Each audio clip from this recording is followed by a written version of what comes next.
প্রিয় সাংবাদিকবৃন্দ,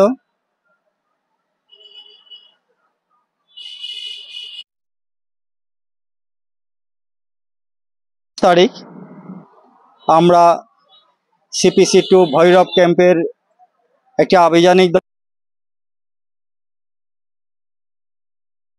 new town সিঁড়ির মোড় এলাকা থেকে বিশেষ অভিযান চালিয়ে বিপুল পরিমাণ মাদকদ্রব্য গাঁজা সহ 2 জন মাদক ব্যবসায়ী এবং তাদের নিকট থেকে একটি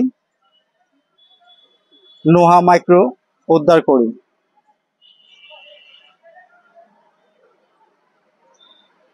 র্যাব 14 ময়মনসিংহের অধিনায়ক মহোদয়ের নির্দেশনা এবং সার্বিক তত্ত্বাবধানে র্যাব 14 ময়মনসিংহের ভৈরব CPC-2 ভৈরব ক্যাম্পের একটি আভিযানিক দল আজ সকাল 10:45 সময় নিউ টাউন সিঁড়ির মোড় এলাকায় বিশেষ অভিযান পরিচালনা করে মোহাম্মদ বশির মিয়া এবং মোহাম্মদ শাহিন মিয়া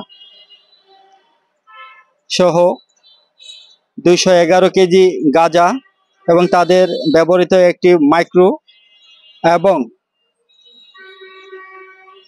তাদের নিকটে তাদের ব্যবহৃত 2টি মোবাইল ফোন উদ্ধার করি।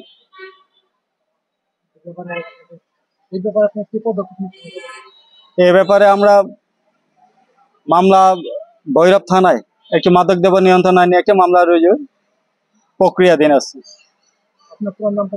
মোহাম্মদ আব্দুল হাই চৌধুরী, সহকারী পুলিশ সুপার।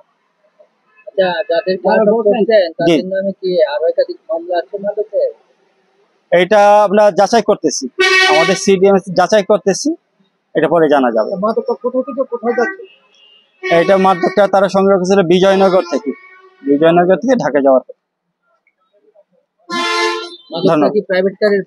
এই গাড়ির ভিতরে।